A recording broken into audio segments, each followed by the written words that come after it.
This is Jordan Poyer, safety for the Buffalo Bills, and you are now listening to Cover One Buffalo Podcast. Let's go. Good evening and welcome to the Cover One Buffalo Podcast. Jumping on with our post-game recap of the preseason and update on Wyatt Teller trade. Aaron Quinn, how was your evening? You know what, man? I went into this game thinking I told you halfway through, you're like, hey, what are you doing? I was kind of just like listening in the background. And I actually ended up in the standing position watching the end of this game because I do care ultimately when the Bills are on the field if they win or lose. But as much shit as I talked going into this game of fame, just kind of waiting for it to get over, they actually made it exciting in the end. That's kind of fun way to end the summer of not meaningful football to end it the way they did. Yeah, and I was joking in the Slack channel that, you can't tell me that's not a good omen for the season. I'm wearing my Bills Against the World shirt, and sure, you got a game where the Bills are losing 23-6 with under 4 minutes left. They were down 17 points with under 4 minutes left, and they somehow won that game. That's super, super weird. Just the combination there with the Marcus Murphy punt return and the defense, 3 straight 3 and outs quickly. It's just fun. And it doesn't matter. We all know preseason's a joke and it's not a real thing. But like you said, when my team's on the field, I can't help myself. My heart can't help it. I want to win. And it is a joke a little bit. And Bean alluded to it too, that a lot of people make fun of this game and kind of say it's all for nothing. But I don't think it's a joke to anybody that was on the field, and it shows in the way that they were playing for each other and playing to put something out on film. We saw a big night from Eddie Yarbrough trying to put something on film. So while it is a joke to the majority of football fans and people around the league, it's really not to the guys on the field. And we saw that in their kind of trying to finish that game. I think that got the sidelines obviously were excited. And that's another thing about this team. I don't know if the win tonight means anything, but I thought I saw a lot of moments that do mean something to me when we talk about culture. You saw guys getting up for other guys. Like when guys were making plays, the starters were right out there with them. And that's been a theme since Sean McDermott's been here. It's been kind of publicized when guys make plays and the whole sideline comes in and goes crazy on them. And that's continuing on. And at least here in the local broadcast, Steve Tasker talked about that too, that, Stephen Hauschka was interviewed and he said that it's just a special time to be here. And he said that's kind of the mantra in the organization with the players and things like that.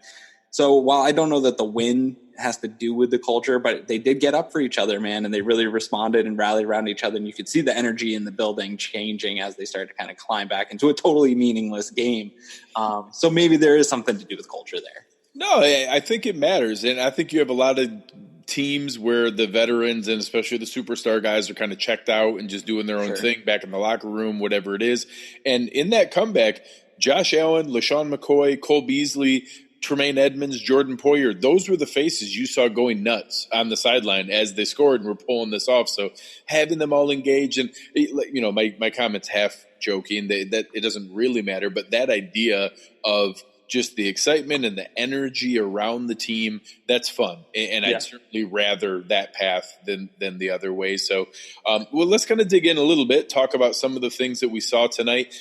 Everybody was on, creeping on the sideline. All the beat reporters are trying to say who was dressed, who wasn't. There was some confusion early on. A lot of the guys were going through and just part of their routine were dressed in full pads. So everybody was freaking out like, oh my gosh, Tremaine Edmonds and Tre'Davious White and, all these guys are out there and dressed. And what does that mean? And, we were trying to calm people down like, hey, let's see who plays in the game.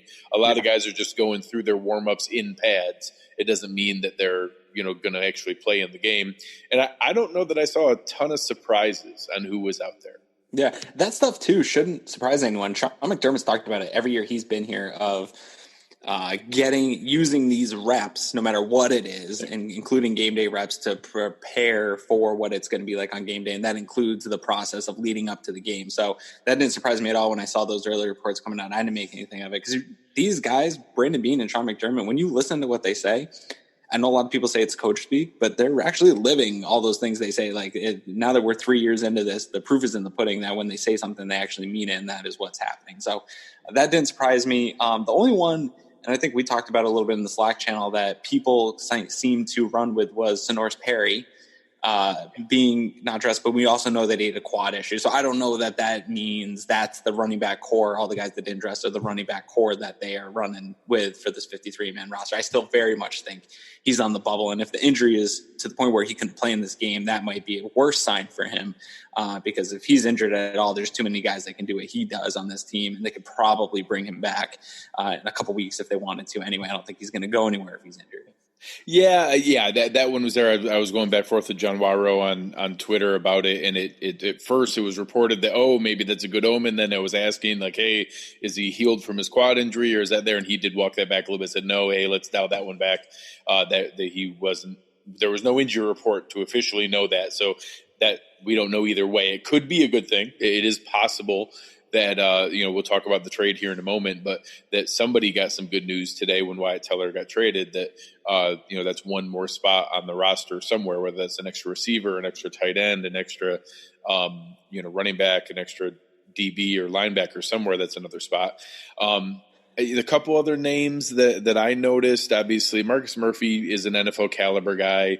I think he deserves to be on a roster. We know there's issues with blitz pickup. We know there's issues, in some of the other pieces. But when he's got the ball in his hands, he's still a good player. Sure. I kind of hope that he gets a shot here. Robert Foster was out there on special teams. Isaiah McKenzie was out there on special teams. I don't think I saw any offensive reps, but McKenzie had a punt return, and Foster had an awesome play as a gunner. There were a couple names that I wasn't sure exactly what was there, but it was mainly Ray McLeod and Duke Williams out there. So, I kind of interpret that as Isaiah McKenzie might be in good shape. I don't know. It's hard to read into these. Yeah, I'm not getting really anything from the wide receivers as far as who's going to make that 6, and maybe they keep 7, wherever that's going to lie. I think McKenzie seems pretty safe from the last 3 games, and where I saw them using him very specifically and really only using him in those roles. And I think it's going to be him and Andre Roberts and those gadgety, let's get this guy in space type of roles. And I think that might be unfortunate for Foster, where he's had this lingering injury throughout camp, they're saying, and he's kind of been playing through that. And then he's just not getting any reps. And it was one thing, after the second game when he didn't get a lot of reps, and then you continue that kind of on through. And then you thought maybe tonight, if he's not getting the reps, that tonight would be his opportunity to maybe showcase. Kind of held him back a little. I don't really know what to make out of that, but I think with Roberts and McKenzie kind of sharing the role of that speedster guy that can maybe come in and do some of the things that Foster was doing, I don't know, man. It doesn't lean well for Foster, in my opinion, right now. But that doesn't mean much. But if Foster goes, he's going to be a guy that he's going to end up somewhere. He's not going to be available to bring back to this practice squad. Yeah, I agree. I don't think so. As a matter of fact, I guess let's jump right into the other move. I think that really leads us into, do we think there's more trades coming from Brandon Beane? Because today we saw the first official trade. Brandon Beane traded guard Wyatt Teller to the Cleveland Browns for a 5th-round pick in 2020, a 6th-round pick in 2020 for Wyatt Teller, and a 2021 7th-round pick. So oddly enough, the Browns now have both the Bills' 2020 and 2021 7th-round picks from the Corey Coleman trade and now the Wyatt Teller trade. But getting a 5th and a 6th for Wyatt Teller and a guy who may or may not have made the roster is, again, just another example of maximizing an asset from Beane. So first, what are your thoughts on Wyatt Teller? I've always kind of been a fan, but I had kind of walked a lot of fans back that when he started those 5 games last year, I don't know that he had a direct correlation on the offense taking a step forward. He did okay. I had a lot of Browns fans asking me today what they're getting. I said he's a big, angry, strong guy who started 5 games and has some potential. And I think that you got a guy who you'll be happy is your best internal backup. And if he has to start a handful of games, you're going to be okay. Yeah. First of all, with that 2021 7th rounder, that might be the last pick in the draft for the Browns if the Bills win the Super Bowl in 2020. So there's good news there in that trade. They traded Mr. Irrelevant. Yeah. Teller, for me, I was excited about the pick when we got it. Russ, who does our Cover One Draft podcast, was really into that pick, and he really talked me into that. As that summer went along, I know there was a lot of rumblings on Twitter of, hey, we got to get this Teller guy some opportunities. He should be starting. I wasn't buying that. I don't think he was ready last year. And I think he showed that in his time they did get. I agree with you. I don't think that him coming into the lineup is what got things going in the right direction at all. I think he did an okay job at times. He showed that mean aggression that I think fans like. Offensive line isn't sexy, so to stand out, you have to really smush a guy's face into the ground or really, give him something extra for it to stand out to the fans on Twitter and say, oh yeah, I like how this guy plays. He kind of fits that mold of who we had here before him, Richie Incognito, of just being a mean guy. He doesn't have the skill set, though, of what Richie Incognito can do. And he's just not there yet. I don't know that he could develop into a reliable starting offensive guard, but I think he's going to get an opportunity here in the next couple of years in Cleveland. I think there's a real opportunity there for him. So I think this is a really one of those trades that the Bills actually feel good about for the player, too, because he wasn't going to get the opportunities here. The Bills were able to get something for him, and that player moves on to get an opportunity. That Bean talked about that a little bit in the broadcast, and I think that they do care about that stuff. And you asked about, is there going to be more trades? I think right now, this past week and leading up to cuts, there's a lot of conversations going on around the league, and we're not even hearing half of the rumblings. It's going to be guys like Wyatt Teller. They're not going to be big, sexy moves, but it's going to be, I'm sure teams are calling in saying, what's going on with Robert Foster? Like, where are you guys at with him? And Bean had talked about it here on the broadcast. He said, we've been talking with Cleveland for a little bit, and we kind of paused on it to try to get them to up their offer. And then finally they hit us with an offer that we couldn't refuse. And I think that that's happening probably with 6 or 7 other guys right now. They're probably having conversations with multiple teams on some of these guys that, hey, are you guys planning on keeping this guy? Where you at? What would it take to, make it so we don't have to fight waivers for him? Yeah. A lot of conversations are going on. Probably 5% of the conversations that are going to go on will turn into anything. Yeah, I agree completely. I think that that's spot on. I think that you mentioned Robert Foster. I think it's crazy not to think that phone calls are coming in on Zay Jones. Duke Williams, I think, is a possibility. Although that gives us flexibility, having guys like McKenzie and Ray and Duke Williams that are, probably roster caliber guys at the tail end. Mm-hmm. And if you were to move a Foster or a Zay Jones, it's not detrimental because you can backfill them. Yeah. I don't know that it's crazy that Eddie Yarborough could have got himself into a conditional 7th round pick for his play tonight. Like you could tell, obviously he is that, they joke in baseball all the time about the quad A player who's too good to be AAA, but not quite the league ready guy. He was simply better than the fourth string Minnesota guys trying to block him.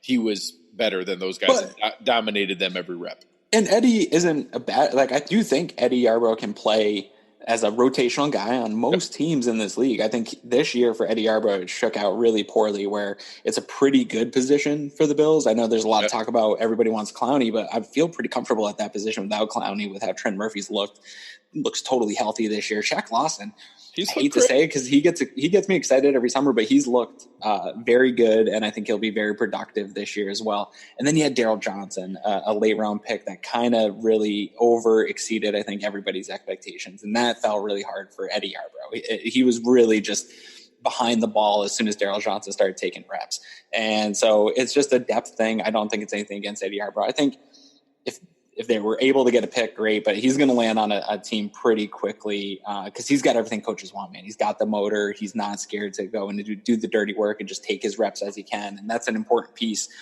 to really any team. And there's a lot of defensive lines that don't have the depth that the Bills do. 2 more guys that are in that same ballpark of, deserving an NFL roster spot, but I don't know that it's going to be on Buffalo. Deion Lacey and Dean Marlowe both made plays tonight, flashed again.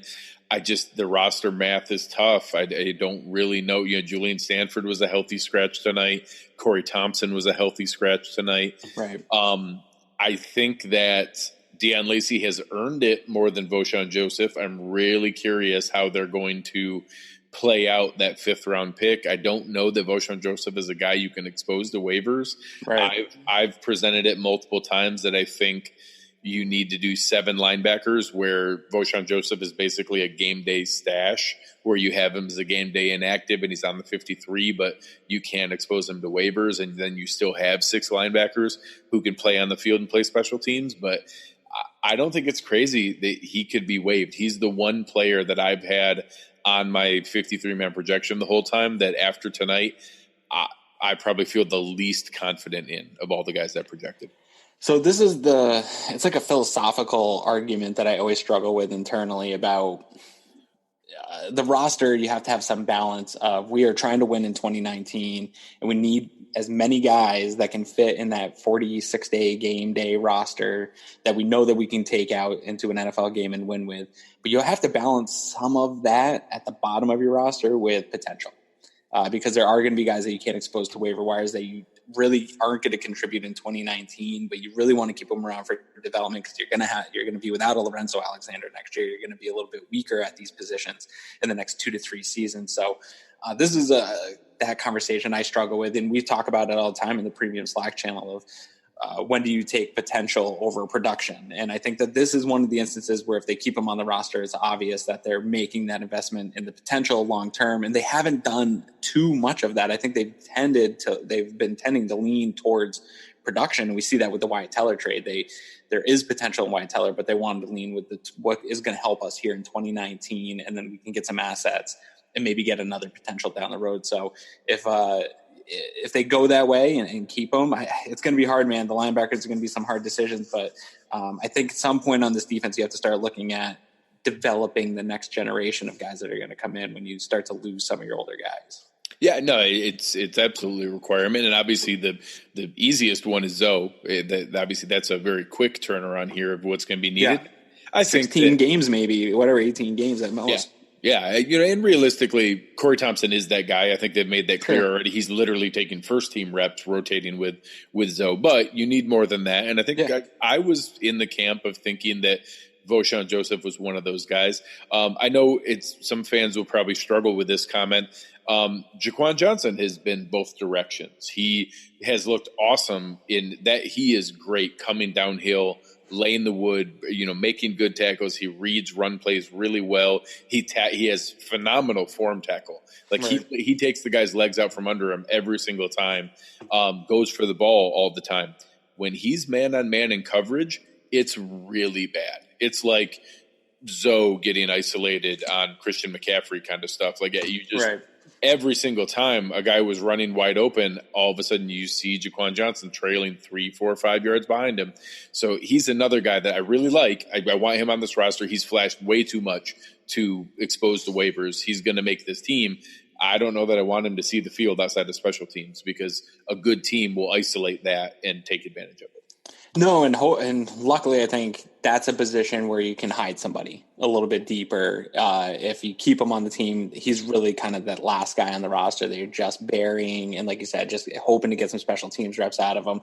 But I think they got the depth. You knock on wood, you say that every year, and then you see them bringing in guys off the street. But I think they've got the depth at that position where he will not have to see any significant playing time here in 2019.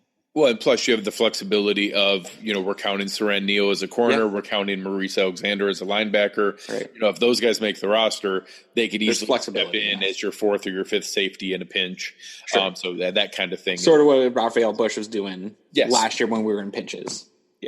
Yeah. So I'm curious to see if you had to guess which offensive lineman benefited the most from Wyatt Teller being traded today. Oh gosh, probably Bates. I would think. But I think the writing was on the wall a little bit. I'm not as high on him, I think, as the internet is. I thought he showed some cool things in that game, but there's obviously a lot of raw developmental stuff. I think if he makes this team, he's that inactive lineman for the entire season and just develops. But I think he's going to be this next guy when an offensive lineman starts to struggle. You're going to start hearing the rumblings from Twitter that Bates is going to, he's the guy, get him up here, get him some playing time. Just like we were hearing from Teller a year ago, people wanting Teller to come in. I think Bates is that next guy, but I definitely think that he benefited the most from Teller leaving because Teller was the developmental guy, that they were going to invest the most in, I think, on the offensive line. I think Bates gives them enough to say, hey, this is a guy worth investing in. Yeah, I'm curious. I think you could maybe make a case that Connor McDermott benefits from it, that if they want to lean that direction. If they go with a 9th lineman, I think it would be Bates and McDermott. If they only go 8, I think that Bates' versatility would beat out the fact that Connor McDermott's probably a better tackle than Ryan Bates is a tackle. But if Bates can play all 5, that might help him. I think out of any position any position player besides punter, we'll get to in a second, any of the actual scrimmage positions, offensive tackle is the one I think is the highest probability of an incoming trade, a player for player trade, or a waiver claim coming in. I think that's the highest probability, especially for anyone who wasn't listening. Brandon Beane was actually pretty forthcoming in the interview with the guys on the sideline. He mentioned that Mitch Morse is officially out of concussion protocol. He had very nice things to say about Duke Williams. Also talked about I lost train of thought on the. I don't know where you're going with that one. Talked about Duke Williams. I lost it on the piece that he was also going through, but just shared a lot of good information on what the what kind of things were coming up here, how difficult, the prep that McDermott goes into of these guys spending so much time together and what it's like to be able to kind of step in and have to explain that, hey, you've spent the last 6 months with us living and breathing and sweating, for us, but we wish you all the best and trying to move on. I think that actually, pivoting back to the game as a whole and taking that view and what we were talking about earlier with culture, I think maybe the coolest thing that happened tonight with the Bills coming back and winning that game and there being excitement on the sideline is the next couple of days are going to be really crappy at one Bills drive. They're not fun conversations for the guys that work their tails off. This coaching staff and this regime really respects that. And I think everybody pretty much that was in that building was bought in fully throughout this offseason in the summer and put in the work. And you, as a person that's involved in that, that amount of work that they put in, and to have to call them in just because the numbers just don't pan out this year is really heartbreaking for these guys, because the coaches invest into these players like they're going to be here for the whole season. And then when you have to have that conversation, some of those conversations are, we want to have you back in a couple of weeks. And some of those are kind of like, this just isn't working out and we hope you have a good time and land somewhere else. But they're not fun conversations. So to end on a high note before you have those conversations is much better than getting spanked and then dragging that into a week of bad conversations and trash bags, leaving the locker room. So at least they ended on a high note, and there's some positivity, I think, that you, in that momentum of positivity, that you can take into those conversations and say, hey, you're on the right path, and you showed it in this game. Absolutely. And I think it's going to be tough as we get into here. The one negative side of being in McDermott's approach of wanting a lot of veterans is a lot of the veterans we have are not practice squad eligible. Right. So, your Marcus Murphys, your, Eddie Yarborough, Dean Marlowe, Deion Lacey, those are all guys who are not practice squad eligible. They're guys who are going to be on our speed dial if they don't get picked up. But I think they really flashed enough that I would expect them to make a roster here. So not that that's a reason not to do that. I like that they bring in veteran guys. I don't think we talked about Captain Munnerlyn. He was a healthy scratch tonight and joking around with the guys on the sideline. He's obviously a lock. TJ Yeldon, we mentioned earlier, didn't dress. He's a lock. There are pieces here that now are starting to come into play. Sure. That look pretty clear. I got a little bit nervous. Luckily, I appreciate the guys in the chat tonight. I didn't notice that Russell Bodine initially started and played a series or two. I was nervous that he was a healthy scratch. So thankfully, that's not the case. And I look forward to reading that he's been cut and getting his $2 million back. But he could be another one of those guys, though, that some team out there is kind of calling on and feeling that's not totally crazy. I mean, Bean made some crazy. What was the guy with Carolina last year that he snuck something out of those? The guy came in for like 2 weeks and go look that up. I forget who it was, but I got to find it now. Yeah. So it's not totally crazy that Russell Bodine could be a guy that's on that list, a guy that I want your opinion on, because I didn't think he would make this team. I definitely thought he came in to be a camp body and maybe an additional veteran presence with Sam Acho. He's not a guy. I don't think he's a guy that he was playing a lot tonight. I don't think he's a guy that they can plan on bringing in, but is he a guy that might be available if some injuries happen? I don't see him at his age really just sticking on another roster at this point. Is he a guy that they can pick up the phone and say, if some injuries happen, hey, the defense now, come on back for a little bit and play with us? I think so. I mean, I don't think there's any scenario where he makes the roster. So I don't think that's obviously not the case. But being able to go through, I think he is the kind of guy that you're going to, have on speed dial and right there. And I don't know. Yeah, I would say Eddie Yarborough is probably more likely to get picked up by someone else and not be available.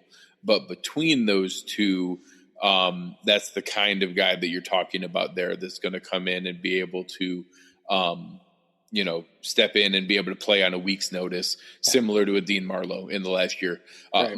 Marshall Newhouse that's what it was. Marshall Newhouse, and he was around here a little longer than a couple of weeks. That's right. Marshall. Yeah, he was there all off season. Yeah. A guy that you're like, well, no one's going to trade for him, and they actually did technically get draft compensation. And half joking, I'm pretty sure that we traded Marshall Newhouse for Daryl Johnson. I don't remember. I think he was the extra 7th round pick that we got. Yeah. So in reality, we traded Marshall Newhouse for Daryl Johnson. That's a win for me, man. I will take that trade. I'll take more of those trades here in the next couple of days. Give me a bunch of exchanges like that, a Russell Bodine for a Daryl Johnson. Yeah, if our late round picks are going to turn into Tommy Sweeney and Daryl Johnson and Jaquan Johnson, give me all the dart throws. I'm ready for it. Sure. Anything else to wrap up this? Any final thoughts? Let me. It's fun. I don't care that it doesn't count. 4-0 is fun. I know that hasn't always been a harbinger of great things. I know Keith brought that up to us in the chat that the 0-16 Lions and the 0-16 Browns both went 4-0 in the preseason, but so did the Seahawks when they won the Super Bowl. And one thing that I actually saw, someone did analysis that the depth of preseason is an indicator of whether teams are in good shape depth-wise, and that out of the final 4 teams, the teams that make the conference championship game or into the Super Bowl, I think every single team was 2-2 or better, or 3-1, and like actually had some modicum of success in there. So again, it's short, small sample sizes. They're not playing to win like last week when it was very overtly tilted towards the run game and not really being a realistic game plan. But some of the depth does come through, and I think that part showed for the Bills. So I think that there's still plenty of things we need to see in how they're going to do this season, where that's going to turn out, but that at least the idea of, hey, the time and effort that Bean and Joe Shane and Dan Morgan put into building a deeper NFL caliber roster, I think that's at least an indicator that they did a decent job. Yeah, no, I definitely agree. I think it's something that we've talked about really since this winter on this show, and just the turnaround of depth. And I think that that's going to show through here as we get into real football. And I'm super excited to see where this roster ends up. I think that's really the next step here, obviously, is we've seen so many roster predictions. You've done a great job putting together roster predictions as we go through each week here, and people kind of rise and fall. And this is really one of the first times in a long time. I was talking to a friend from Connecticut that's a Bills fan during the game tonight, and we were both saying it's one of the first times in a long time where I'm really interested in some of the battles that were going on tonight. Some of these guys that are good enough to be on other NFL rosters that aren't going to be here. I can't really remember the last time where if somebody says, hey, who's this Eddie Yarborough guy, I can be like, man, that guy can actually make a really good impact for your team in 2019. Like, he's a guy that can come in and play. And I can't remember the last time I felt that way about guys that are potentially about to be on the waiver wire from the Bills. Yeah, I mean, I meant it genuinely when I made that comment earlier. Obviously, for anyone who isn't aware, I lived in Cleveland for 15 years. A great deal of my friends are from Cleveland. And that's why the way you are the way you are. I can't lie. It's very true. But they're obviously huge Browns fans, and everyone was texting me or DMing me and asking me, like, hey, who's this Teller guy? What did we get?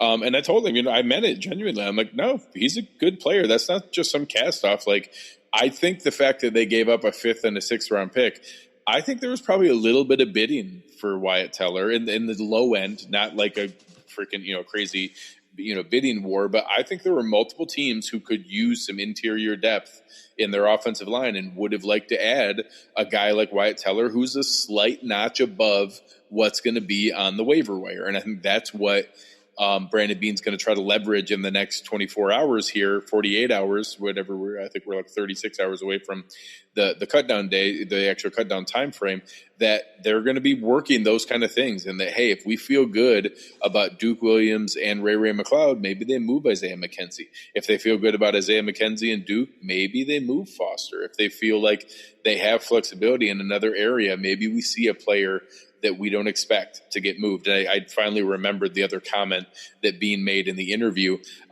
was about Tyler Kroft, and commenting that they, it may have just been offhand commentary, but he was saying how he thought he looked good and that they were pleased with his progress. They're getting another update from the doctor tomorrow, but he didn't even get asked about it and volunteered that, and we're hoping to be able to see, have him active early in the season and get him onto the 53. So that certainly sounds like their plan is not to put him on the PUP.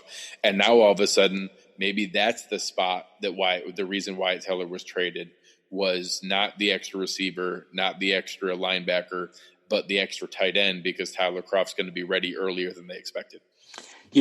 When Tyler Kroft got hurt and I was looking up that injury and stuff, I was thinking to myself at the time, I didn't want to put it out there as a hot take, but that I thought that he could probably be ready by around week 2 if everything went right. And if that's the case, you got to not put him on the PUP. If he's going to miss just one game, I don't care about that. If he's going to miss the opener, you still kind of bury him there and just make him inactive for the first week. But if he can play week 2, I think you got to see what he can bring to this team. And even if you have to bring him along slowly, I think as well as Sweeney and as much as everybody's high on Knox, I think that he is still currently a step above that just in having production, kind of back to the conversation of production versus potential. I think that they'd much rather have Tyler Kroft get some reps where he missed the entire summer and get out there and be a part of this team. So that makes sense. And yeah, it could be that. And another guy, you mentioned a couple of guys that are getting phone calls. I think that if there is conversations going out around about Zay, and it's not crazy to think that other teams are calling about Zay Jones. So if there's conversations like that, those could ramp up here over the next, if Bean plays that right, no, we want to hang on to him, and you make a team offer a little bit more than they're comfortable with, and then they give you the deal that you can't turn down. And then that opens up things for Duke Williams, because then, we talk about a lot in the Slack channel, who's got the closest skill set to Duke Williams. And it's probably Zay Jones, and he still doesn't have the type of physicality that Duke Williams does. So if Zay is gone, I think then that really opens up things for a guy like Duke Williams. I agree 100%. I think that he's right there. I think obviously Zay is probably a little more refined receiver than Duke is, but all the pieces that we mentioned about the physicality, the ability to make contested catches, the run blocking, the special teams contributions, those are all things that Duke Williams does well and might even do a hair better than Zay Jones on the physicality front. So, and just the desperation of that hunger that it brings, where Zay Jones isn't desperate to make an NFL roster. There is no scenario where Zay Jones is not on an NFL roster this year, whereas Duke Williams is literally at the last chance. If he doesn't make it here, he probably doesn't ever get another chance, and that he knows he needs to be able to hit this out of the park. And there's a special kind of effort that comes with that desperation. And I think, I don't think it's going to be the differentiator of why he makes the roster or not, but you're kidding yourself if you don't think Sean McDermott wants that story to hang on to tell people about, and to point players to, and to show that, hey, this is the path that this guy took and was able to make it work. And that's the kind of guy that we want around here, to be able to reward that kind of time and effort. You're kidding yourself if you don't think Sean McDermott wants that story. Well, Brandon Beane said it during the game. He talked about that it's a selling point, especially with the undrafted free agents, how many guys played the previous year. He said that when we're talking to agents, we say, hey, look, the Bills are a team that gives these guys a chance. And those are the stories that we want on this team. So I'm paraphrasing, but he essentially said that we want to find these guys and develop guys ourselves and give them an opportunity to shine here. And Duke Williams is what better example of that than a guy that was out of the league and the CFL comes back and fights for a roster spot. That's something that you call agents up and say, hey, we're willing. Other teams were competing for Duke Williams. Duke Williams chose to come to the Buffalo Bills. So you start to get that leverage with guys that are these gems and these sleepers because they know that the opportunity is in Buffalo, and that the front office and the coach aren't lying when they say you're going to be given the opportunity if you come out and do all the steps, work hard all along the way. You're going to get the opportunity to get on the field and show us what you got. And the more guys that make the team and can get playing time during the year, I think that's really makes Beane happy that that's a selling point for the team. I agree, and I love the culture that they're building and the kind of approach and atmosphere that they have. So, for everybody that's listening, we appreciate you guys coming in. Give us a rating, give us a review. Go out and check out what we have going on at cover1.net. Awesome premium content, tons of video breakdowns, a lot of cool things happening here. The premium Slack channel is fantastic. We got a lot of guys out there listening to us tonight that jumped on board with us after this amazing comeback win from the big time win. The fourth preseason is really clutch, but we appreciate it. The guys are awesome. Come on in, check it out. Aaron, where can the people find you giving everyone a hard time? Yeah, actually, mostly these days I've been in just your DMs doing hard times. No, it's Aaron Quinn 716. Come find me on Twitter. I'm going to be probably really active this week, and my wife was trying to make plans for Saturday, and I was like, well, but Saturday they're going to be. And she's like, no, you're going with me. It doesn't matter. You're not staying home and watching guys get cut from NFL rosters. So hopefully follow me and then keep me updated throughout the weekend. Yeah, no, I'm going to be stretching my refresh finger, and I'm just going to sit there refreshing Twitter over and over again. That's it. You guys can find me on Twitter at Greg Thompson, GregTompsett. Having a good time.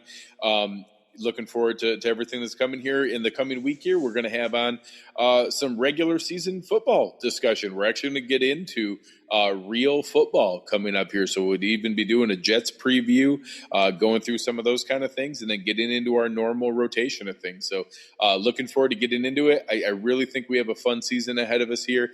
I don't know if that means some amazing record or incredible accomplishments, but I think we're going to see good football and something we can be excited about going forward and a genuine step forward. So we'll talk about that as we get into the season and kind of ramping up to where we're going. But I'm looking forward to it. Anything for the people before we go, Aaron?